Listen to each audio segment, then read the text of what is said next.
আপনি কি KineMaster apps ব্যবহার করে আপনার ভিডিওকে প্রফেশনালদের মতো কালার গ্রেডিং করতে চাচ্ছেন? তাহলে এই ভিডিওটা আপনার জন্য। স্ক্রিনে দেখতে পাচ্ছেন আমরা কিন্তু একটা ভিডিও ফুটেজ অলরেডি নিয়ে নিয়েছি। এখন এই ভিডিও ফুটেজটাকে আমরা কালার গ্রেডিং করার মাধ্যমে আপনাদের মাঝে সুন্দর একটা টিউটোরিয়াল তুলে ধরব। দেখুন এই লেয়ারটাকে যদি আমরা সিলেক্ট করি, তারপর ডান পাশে দেখতে পাচ্ছেন অনেকগুলো সেটিং। এই সেটিং থেকে স্ক্রল করে যদি একটু নিচে যান, তাহলে দেখতে পাবেন অ্যাডজাস্টমেন্ট একটা সেটিং আছে। এই অ্যাডজাস্টমেন্টের ঘরে এসে আপনি একেবারে উপরে দেখতে পাবেন ব্রাইটনেস একটা অপশন। এই ব্রাইটনেসের ঘরটাকে আপনার ডানে বামে মুভ করার মাধ্যমে কিন্তু এই ভিডিওর ব্রাইটনেসটাকে কন্ট্রোল করতে পারবেন। ধরুন এটাকে আমরা 20 করে দিচ্ছি।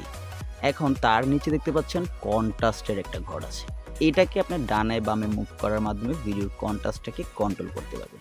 দেখতে পাচ্ছেন ভিডিওটাতে কিন্তু কন্ট্রাস্ট কম বেশি করার মাধ্যমে কিন্তু একটা পরিবর্তন লক্ষ্য করা যাচ্ছে।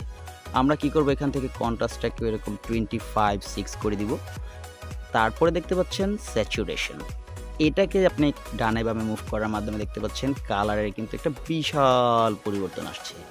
এটাকে আপনি কি করবেন, এখান থেকে ধরুন 30 অ্যাভোবল 30 কাছাকাছি করে দিলাম। এখন দেখতে পাচ্ছেন আমাদের ভিডিওটা কিন্তু আরও চমৎকার একটা কালারে চলে আসছে। তারপরে এখান থেকে যদি আপনি এই যে ভাইব্রেন্স, এটাকে যদি আপনি ডানে বামে মুভ করান, তাহলে দেখতে পাচ্ছেন এতেও কিন্তু ভিডিওতে একটা কালারের তারতম্য আসছে। এটাকে আমরা ধরুন 26-5 করে দিলাম। তারপরে দেখতে পাচ্ছেন টেম্পারেচার একটা অপশন। এটাকে আপনি ডানে বামে মুভ করার মাধ্যমে ভিডিওর টেম্পারেচারটাকে কন্ট্রোল করতে পারবেন। আমরা সাধারণত এটাকে একটু কম করে দিব। এটা কম করলে চোখে ভিডিওটাকে দেখতে খুবই সহনীয় মনে হয়। এছাড়া নিচে দেখতে পাচ্ছেন অনেক অপশন আছে। সবগুলো অপশনকে এডিট করার প্রয়োজন নেই। উপরে 3-4-5টা এডিট করলেই কিন্তু আপনার মোটামুটি ভিডিওটা একটা কালার গ্রেডিংয়ে চলে আসে। চলুন ভিডিওটাকে আমরা একটু প্লে করে দেখি।